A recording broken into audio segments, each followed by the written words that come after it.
This is iRacing.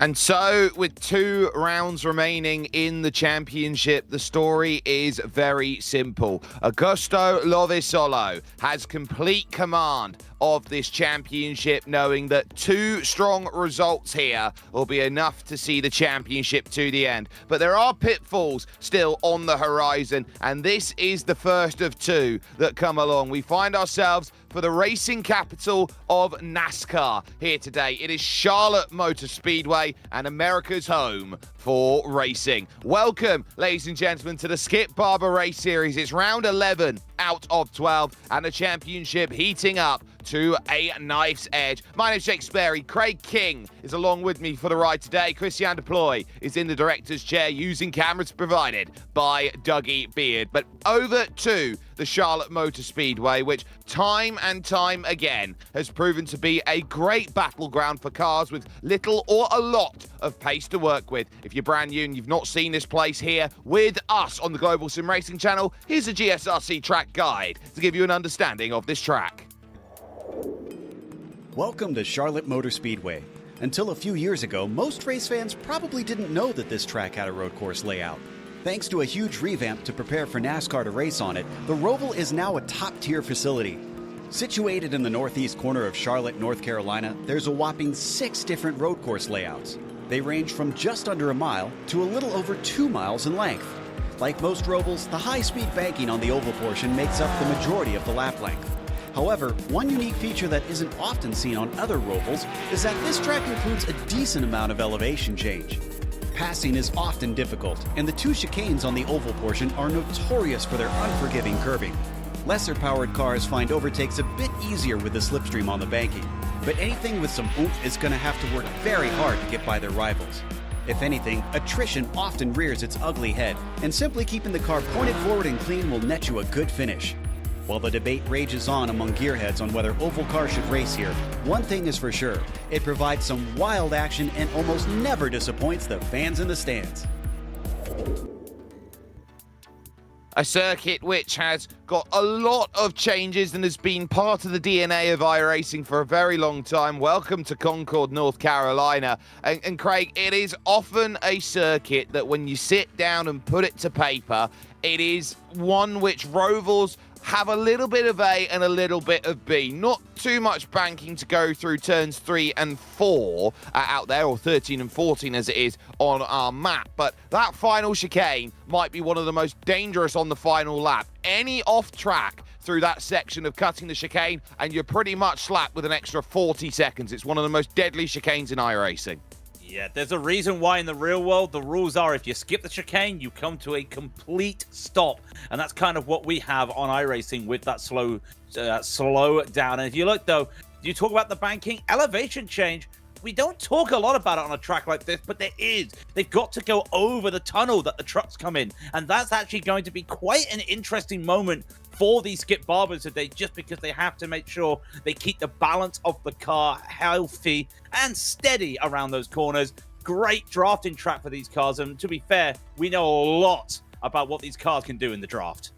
Yeah, these are wonderful drafting behemoths out there, and the run to the 10, 11, and 12 chicane is going to be one worth keeping an eye out on, and who positions themselves where coming on to the banking on the final laps of these races. Now, let's talk championship standings, because they do get interesting. No Lovasolo last week meant that the championship point gap was a second drop round used, but Sam Devontier clear now behind by 17, moves to second. Not here today, so that's a huge blow for him in the championship. Benny Simonson is at 18 points adrift, but Neil Gardner, Brian Kelly, and Jose Luis Meyer are trying to keep this championship gap within 35 points. They're going to need a little bit of misfortune today for Augusto Lovasolo to keep their hopes alive, heading over to the final round at Mount Panorama Bathurst. But I'm looking around, there are some great scraps in and around. For example, 7th through to 10th, split by just, I would say,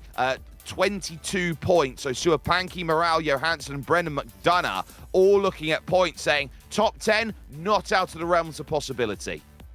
No, and it's good to see how the top 10 may not be the same 10 that we start with right now at the end of next week, which 2 weeks ago, everything to play for these drivers. This is the time where you've really got to feel, leave it all out there on the track. Leave all the spare wheels out there on the track. They may want to be using that spare repair today.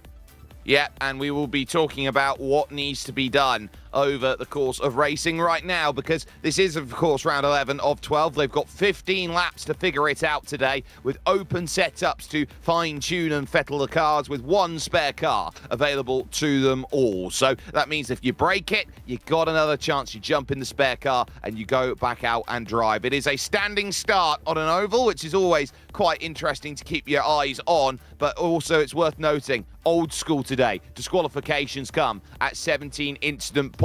Qualifying currently finding itself underway. The traditional 8 minutes to set 2 qualifying lap times in, and it might be one of the most aggressive runs that we will be seeing. Not using all of the infield and technical sections of this track, but they are using the very fast flowing Roval section of circuit today, Craig, which means that they will come out through the middle of this track and effectively have a really attacking run onto the oval banking once more.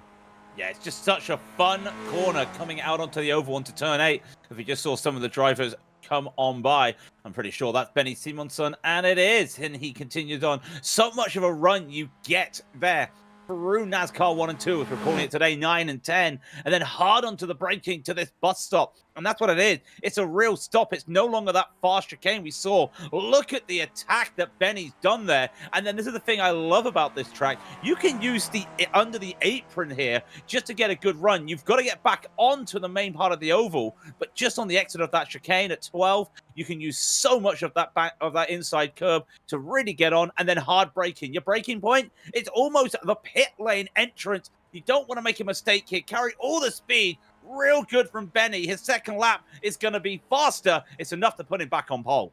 Yeah, you can be really aggressive around this track, and they don't have the rule of you can't go under the apron. You can today, and there is car 5, Augusto Lovasolo, who forewent the opening lap to go and get this second one sorted, riding right up against the white and blue line. Americana to be seen for days and days and days here around this track. But can the Italian stallion find himself then the chance to jump on in through the final corners, really having to counter steer through the first part to get the car settled together? 1:31.317, pole position. Absolutely fantastic, and does so by half a tenth. If you want to try and secure the front of the field, you've got to do it from the very front overall. That is so telling.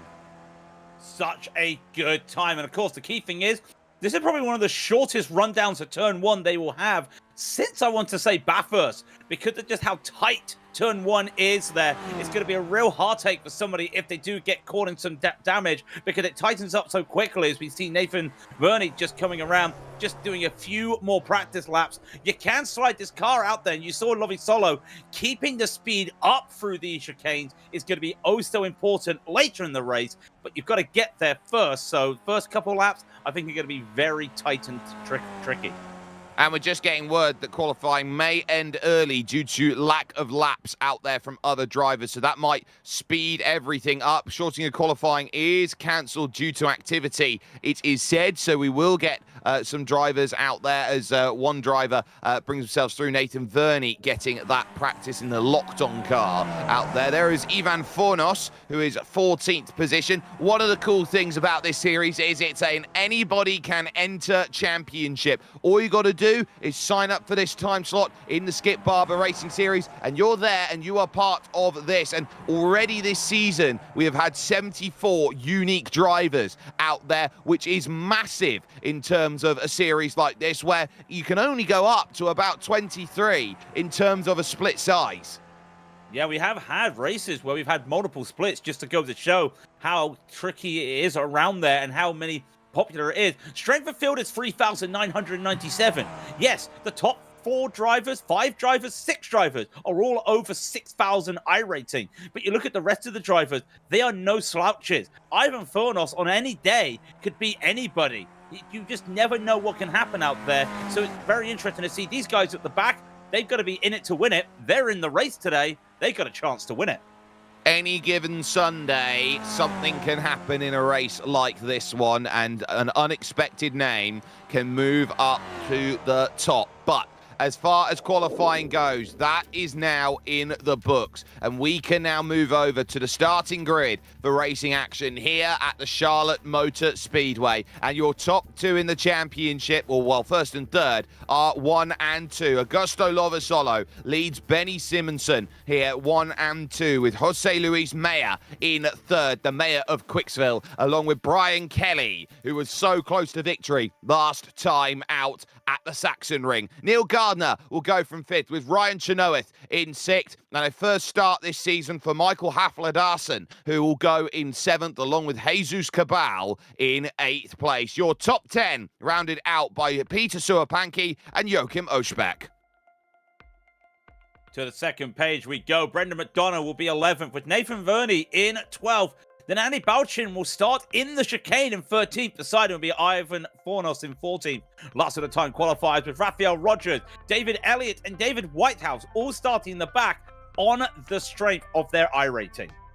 Yeah, and David Elliott 14 is winning over David Whitehouse 3, which feels very much like an NFL score out there, 14-3 at this moment in time. But they have 2 minutes to get themselves gridded up, or they can choose to elect a start in pit lane. Not a bad decision here, because you're on the inside, and pit lane does funnel out into turn number 3. So you have a good chance of avoiding any dramas that would happen at turn number 1 and 2 on track, and it has a very street circuit feel through the opening couple of corners, so you've got to be alert to where the barriers are out there on track. Lovis Solo has the control of the field, but has some incredibly quick drivers behind, and Augusto Lovis Solo will be hunting for his 3rd win of the season. So too will Benny Simonson, looking for his 4th win of the season. Drivers like Neil Gardner looking to keep the consistency levels high and keep championship aspirations alive. Will it be settled today, or will it be settled 1 week from now? Augusto Lovisolo with a great launch as he gets off the line. Simon Simonson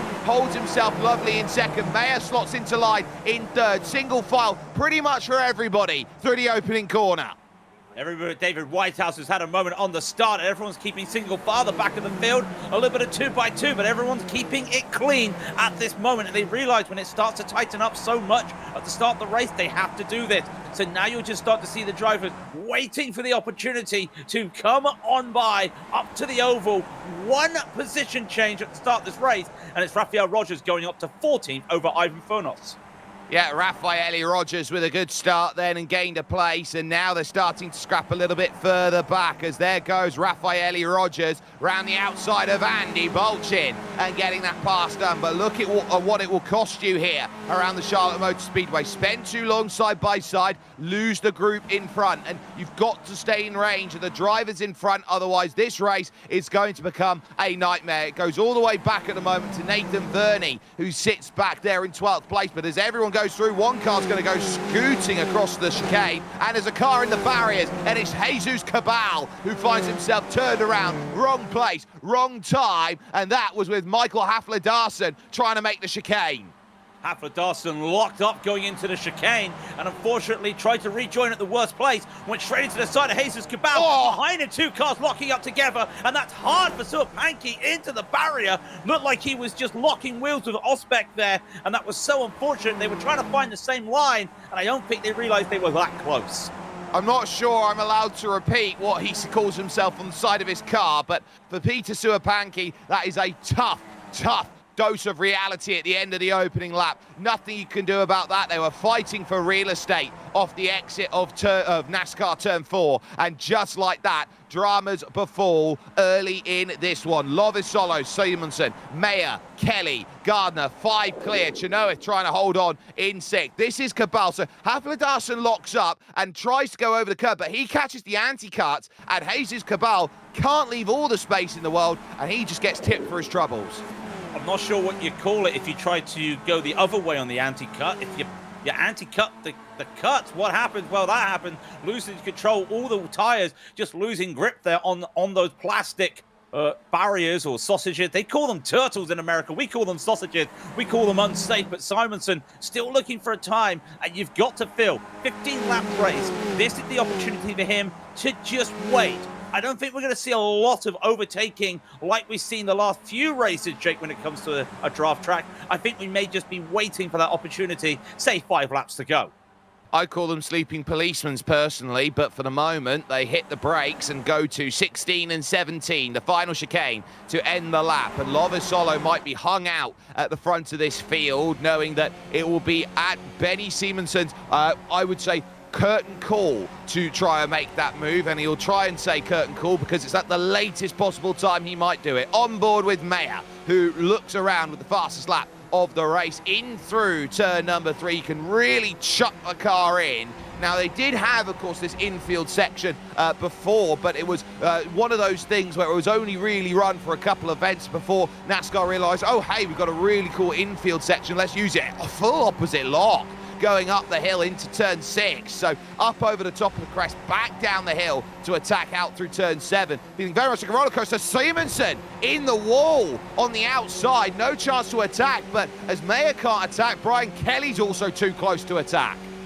Yeah, and it's losing them a little bit of time to Lovisolo here, so it'll be interesting to see if Mayer will decide to go for a move here. He's right on the back, and I wouldn't be surprised. Yep, comes down to the lower line. He's going to try and make this move, and Benny realizes he doesn't fight it, and he knows the situation. Let's not fight this. Take it. You've got the momentum. I'll slot in behind you. Brian Kelly's got nowhere to go. He'll have to stay in 4th position. Real smart driving. That's the reason why he's almost 10K. Yes, he's almost 10K. Yeah, and this is Peter Suapanki, just contact coming out and, into the attenuator there on the inside. Now, they're normally filled up with water when you go and clobber them as you go by, just to weight them down. So that would have been a cold shower, as it were, for Peter Suapanki going through. Neil Gardner on the back of this group in 5th. has the fastest lap of the race. Only driver in the series still with a drop round in tow, but crucially, one of the few drivers out here who's raced so much but hasn't had a podium yet this season. A best result of 4th at VIR on Easter Sunday. And you think as well, when he's just been everywhere in the racing, always near the front, he really has that chance, but it's just those last laps that just everything just starts to just fade out a little bit. Is it a case of tire management? Who knows? But I'll tell you one thing, I think we may have a champagne bottle here. We may need it open because Meyer is starting to hold these guys up a little bit. He had the run because Benny was slow last time by out of this corner, but they're losing time to Lovisolo. They'll get it back on this straight, but how long can you stay behind? Because these guys really want to be up the front there to try and take that lead.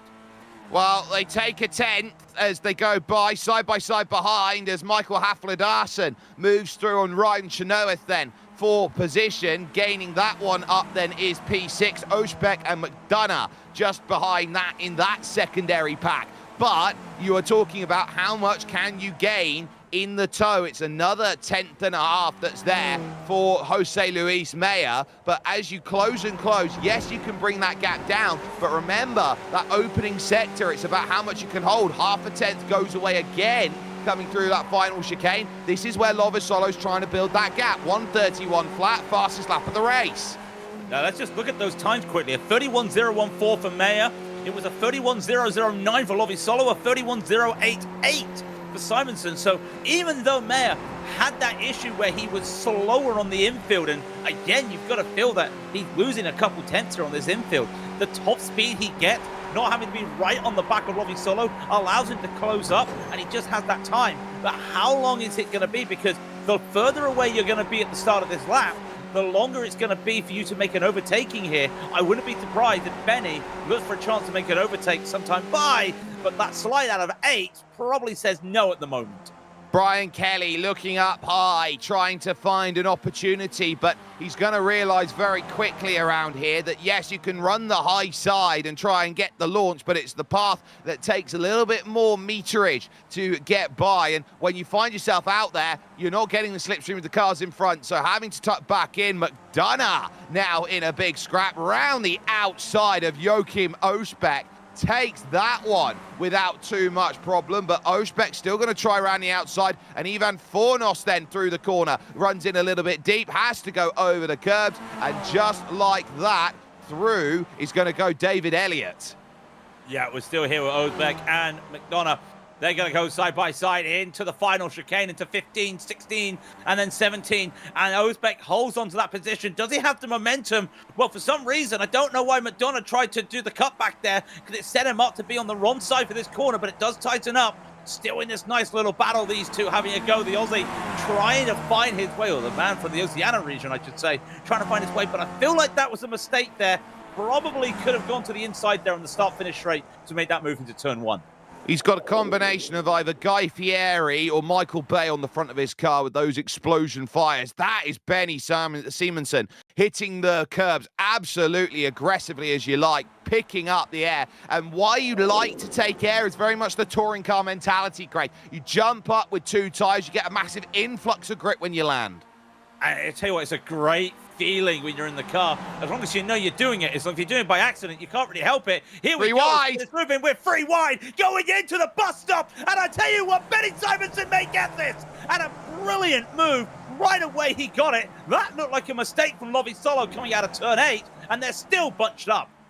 Yeah, Brian Kelly still trying to find a way around the outside. Not going to work, but Augusto Lovisolo pushing through 7, pushing again aggressive through 8. I think they just used the run. That was where it became important. You could go and have a little look to try and make it happen. Lovisolo into second. For the first time in this race, Benny Simonson leads this one. Michael Hafler-Darson there, Oshbeck to the inside of Brandon McDonough, and they have allowed Nathan Verney into the group. McDonough slams into the safer barriers. Verney gets a freebie. Yeah, and I think that might be some damage on the rear tyre there for McDonough. No mechanical meatball flag at the moment, but it looked like the inside wheel got pushed in quite a bit, or the outside wheel pushed in quite a bit, as he's going to now try and battle on, but he's in a tough battle ahead of them. Chenoweth trying to get by Halafson. Not sure he's going to be able to at the moment, but just look at the turning they've got to do. You go up the hill, then you've got to keep going up the hill as you turn right. And as you turn right, you're going down that hill again on the left. It is such a wishy-washy corner, and it's got to be so much fun in these little skip barbers. Ryan Chenoweth with a small little apology for contact with Michael Hafler-Darson. Hafler-Darson says back, it's okay, I don't think we're going to be catching the front group, as here comes the Italian stallion to the outside. Augusto Lovisolo, never too far away from P1, moves back to the front of the field and now looks behind at the group that he has conquered so far in the opening half of this race, with the likes of Simonsen, Mayer, Kelly and Gardner all there, all searching, all thinking, can we go and scrap and gain a little bit of pointage out there on track? But they won't make these moves into the final chicane. I don't think they're going to make these moves until the final lap of the race. It is going to come down to that gamble that they go through with, as Lovisolo puts a 1:30.5 toe assisted for the fastest lap. Yeah, you've got to feel we're in that battle with chess now at the halfway stage. Do you really want to be making the overtake this early in the race?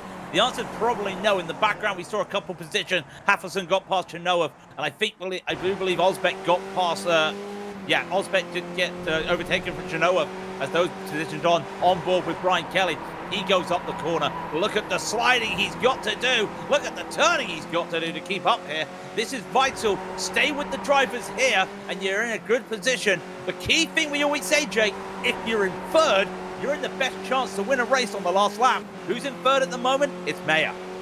The mayor of Quicksville is surveying the scene, and he will hold his town hall and work out what he wants to do. Here goes Benny Simonsen again, over to the top side of the circuit, looking now to go around the outside, comfortably manages it then, in through turns 11 and 12, and off of the exit again, the path of least resistance taken. Mayer happy to sit there. Kelly and Gardner, tough position because Gardner's always been in that front group, but has never been in a position to really attack, and his consistency has kept in the championship, but consistency doesn't win you titles. No, and I think as well, it's not just consistency, it's safety. And you see how respectful the drivers are at the front. You've also seen in a couple of weeks before, as we're on board with the mayor, just looking on a different camera angle here, so you'd be a bit too safe. You kind of lose out here. Some of the drivers having to take some risks, be a bit aggressive here. You can see one of the things that Mayer, Kelly are having issue with is that Lovisolo and Simonsen are trading positions at the front. They're not battling, they're trading. They realize that there's no point fighting, it will bunch everybody up. So at the moment, they're just keeping it clean out there and making sure that no one loses the momentum. David Elliott, by the way, has just left the pits after picking up damage through turn 4. He slapped the wall through 4, and so his fast repair has been used, and he's got to try and go through the second half of this race. But Simonsen leading with the likes of Lovisolo, with Mayer, with Kelly, with Gardner, and now 5 seconds clear of Michael Hafler-Darson, who is in position number 6 out there at the moment. Here goes Lovisolo again, another trade to go through, and how cheeky was that by Jose Luis Mayer, trying to just sneak up alongside Benny and go, you know what, I can trade with you as well maybe into this section if you'd like me to. Answer to that is, no, I'm all right. I quite like my second place at the moment here with 6.5 laps to go worth of racing. This is where you're starting to work out, where do you want to be? These drivers are eyeing up, where is the place to be a tactical genius in this series?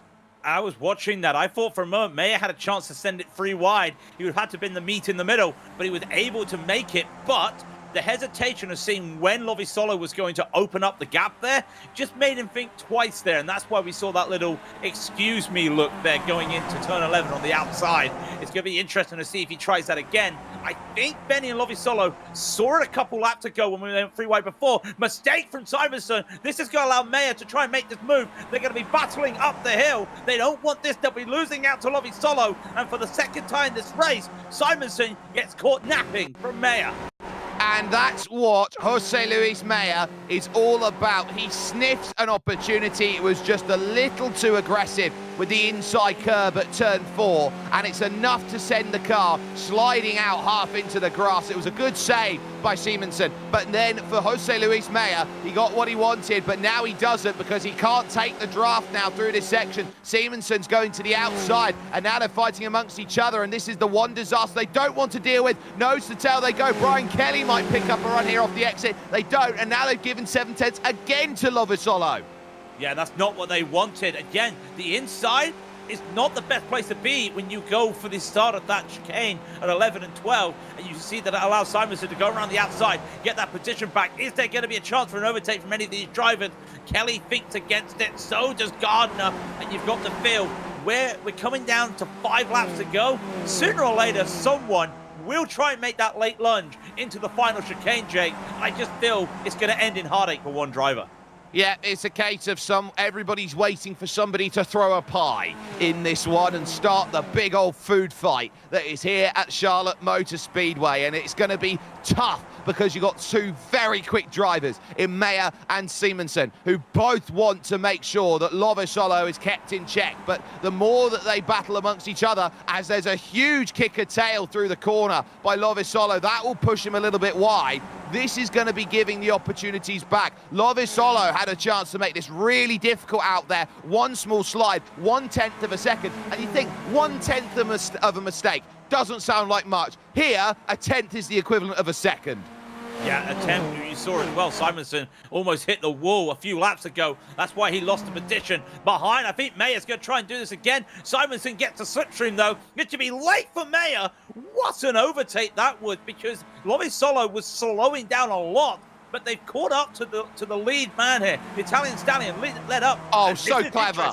That's clever from Lovisolo, letting Simonsen have the toe. Simonsen may get the position here. This is smart from Lovisolo.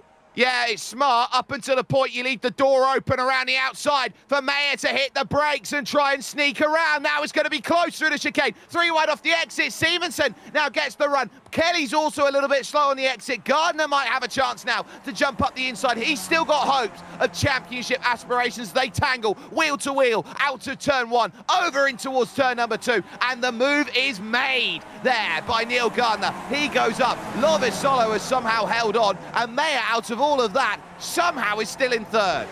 Yeah, great driving from everyone, though, to make sure the space was given. Meyer almost went into the side of Lovisolo there on the exit of the final corner at 17, but was able to just wait for that opportunity to get onto the throttle. That allowed Simonsen to get back there, but Gardner saw the opportunity, saw the bunch up in the traffic in head, and he decided, I'm going to try and force this, and Gardner managed to get up to another position. He's up to 4th. I wonder, let's not jinx it, knock on wood, I feel Gardner might be on for a podium here. Yeah, there is a chance of it. His first podium of the season. Simonsen again to the outside, and Lovisolo immediately back into line. Nothing he can do. Falls back and says, you know what? Have it for the moment. I'll get it back later. Meyer with a little slide. Comes off the exit. We've also got a scrap on for 9th, 10th and 11th between McDonough, Verney and the hard-charging Raffaele Rogers. If he goes +6 today, what a great drive by him. Yeah, we talked about one of those drivers at the back of the field, and Rogers could do that. We'll wait and see later on when they come down to these corners. But we got to watch the leaders come to the corners, and they keep it clean. And notice this time, not a lot of sliding into 16, which suggests to me that they're not taking this as fast as they want to. The times do stay at a 30.6, 31 flat, and a 30.7 from everyone. Here comes Nathan Verney to try and go for the defense. Ahead of them, there is a crash car at David Elliott. Should not hold them up any time. They had to make a small reaction, but they keep 9th, 10th, and 11th as they start it.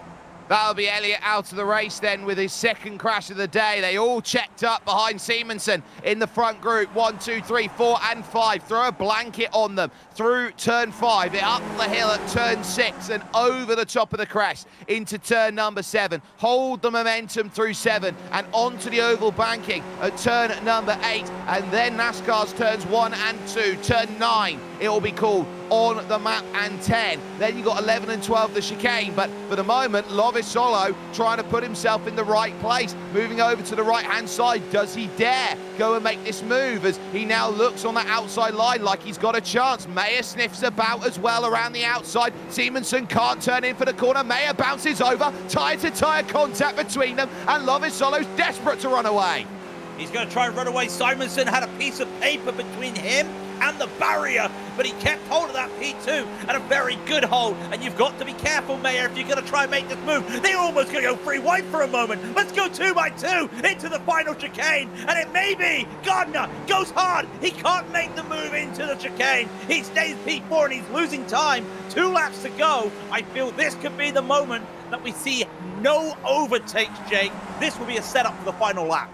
Yeah, this is about where do you want to be, not about where I can be right now. And Simonson and Mayer and Lovisolo and Gardner and Kelly all know it. They know what it takes to go out there and find results. It's about how you play this game right at the end. How aggressive do you want to be? And Augusto Lovisolo has himself a margin at the front, holding himself steady, holding his purpose, knowing that this is everything right now to hold, and seeing Benny, seeing Mayer, seeing Gardner, all of them as they head onto the banking want that shot of victory.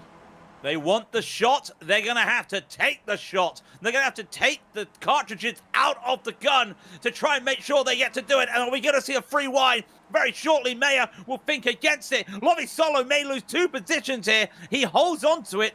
This, I am surprised to see. Why does Benny want to take the lead for the final lap?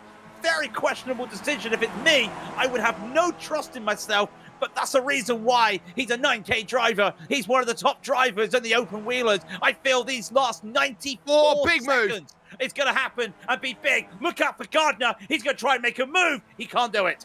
Mayer is all over the circuit there, trying to find an angle. He looked up to the third lane, he came back to block, and Gardner has been balked to everything at this moment. Now we hit the final lap out of this race, and now you sit with Brian Kelly through. They've taken each other out of contention here, 4th and 5th. By that moment, going on to the final lap, it's 3 at the front, and it's the power 3, you could say. It's Benny Simonson, it's Augusto Lovisolo, it's Jose Luis Mayer.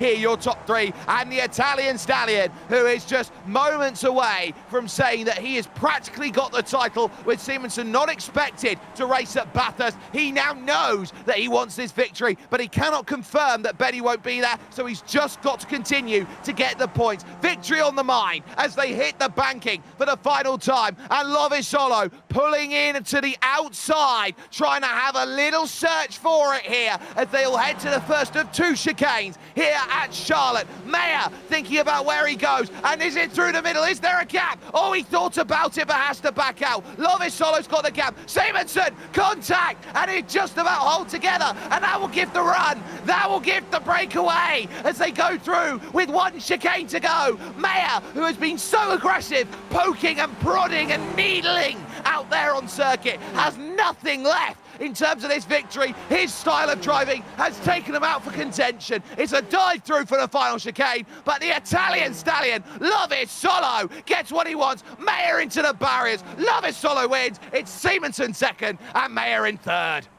Great run there. You saw Gardner losing out that position at the end of the last lap, and losing out, going around the outside. Latham Verney, last position's up for grabs here. Can he do anything on Raphael Rogers? He can't. Rogers, give it up for him. 5 places up today. What a great drive, getting that last position. The top 7 may have started and finished in the same position. It doesn't say the tale of the story, and you got to feel for Neil Gardner what could have been have he not had that moment coming into the final lap.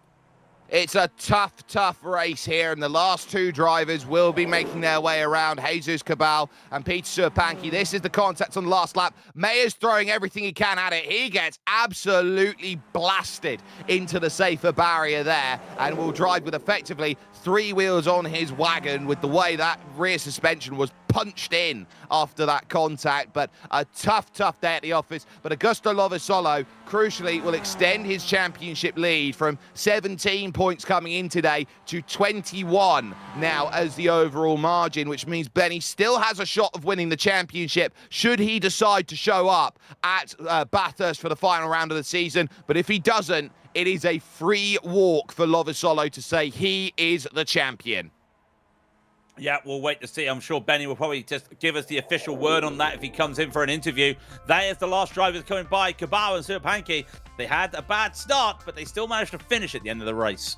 They did, and a very, very strong race here today, full of all of the main characters we've seen over the course of this season. Augusto Lovisolo picking up the win and doing so by 1.2 seconds in the end over the line, ahead of Benny Simonsen in second, with Jose Luis Meyer rounding out the final spot on the podium in third place. Brian Kelly is fourth, ahead of Neil Gardner, rounding out the top five, with Ryan Chenoweth and Michael Haflidarson sixth and seventh, the top seven remaining in those positions. But as was said earlier, the amount of battling they had to do to hold on to each and every position was massive. Then in eighth, it would be Joachim Oshbeck, who would finish about 8 seconds off the back of Haflidarson, with Brennan McDonough staving off the charge of Raffaele Rogers.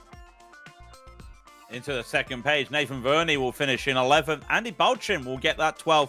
Ivan Fornos will take the 13th. And then it's Jesus Caballo, who had to take his fast repair, finishes down in 14th. And Peter Surpanki, somehow, after hitting the tyre barrier, that would have been a red flag for all the water getting blown up in the real world. He finishes 15th. David Elliott finishes a lap down in 16th. And David Whitehouse, well, just like how they started, it's 14 to Elliott, 3 to Whitehouse. I wouldn't want to take the field goal there. I'd take the 2 touchdowns myself. I believe a clutch issue for David Whitehouse is what put him down with the toe right at the start of the race. But ultimately, that does bring action here at Charlotte to an end. And really here, Craig, it was a day of, could you find the right place at the right time to attack? Lovisolo ran most of this race at the front, loved running at the front of this race, but the issue that you run into is, where do you find some of these dramas? We are going to take this chance, though, to grab in an invitation for interview here for Benny Simonsen, who gets second position overall. Benny, very tough day at the office. The amount of battling you had to do, there were 2 or 3 times in that race where you had to try and catch a slide. So talk us through how you had to navigate through that one, because it seemed like if you weren't looking forward, you were looking back.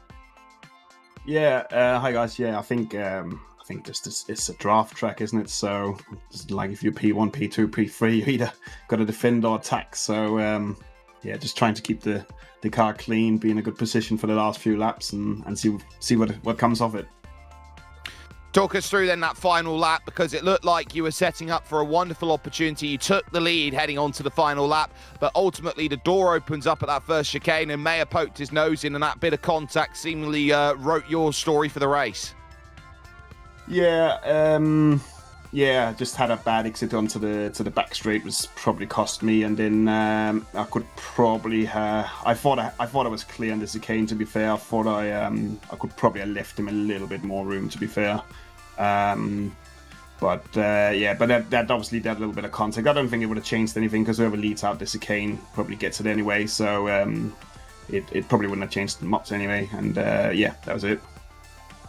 So our understanding is you are still in the title picture. You are 21 points behind heading into the final round of the season, but we do believe that Bathurst is going to be a non-start for you. Can you confirm or deny?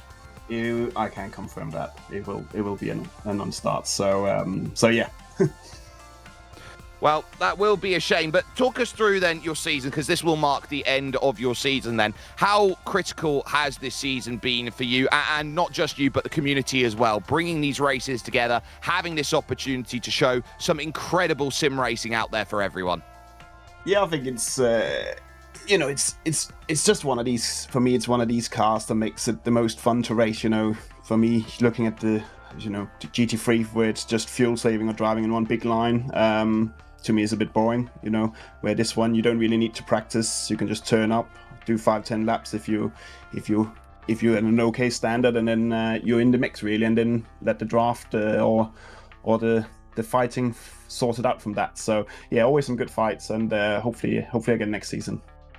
Well, we will wish you the best of luck with next season, but as far as this season's goes, the end of the line for Benny Simonsen joining us here today and picking up a second place finish here today from racing at Charlotte Motor Speedway. Craig, final thoughts, as that, by the words that we have heard, has just confirmed the title.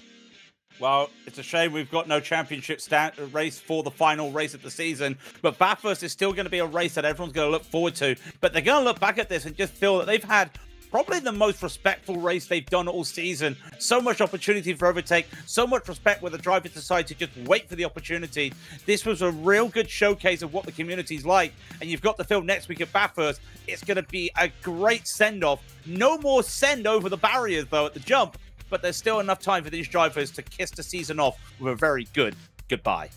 Yeah, and the mountain streets of Bathurst await those drivers in 7 days' time. You can catch that with us here on the Global SimRacing Channel. Same time, same place here, as they will have the all-important roads of the fastest circuit in Australia to battle with. So, that's on the horizon. I want to give a massive thanks to the team here today who have got this done for us. They're from Craig King, Christian Deploy, and Dougie Beard. This has been a Genesis Extreme production. So, with what comes up on the horizon, there is a lot of racing here with us on the Global SimRacing Channel. Later on today, we've got the majors. It's 2.4 hours at the Circuit de 24 Heures du Mans. So you definitely want to jump in and catch that one on your Super Sunday to start off the summer of June. You've got Classic Lotus Grand Prix, which will be heading over to Zolder with the alternative layout there. The Porsche's Owners Club is back for racing action at Barcelona, so make sure you catch them Monday or Tuesday, wherever you are in the world. And then Grand Prix Legends back on Saturday will be back right here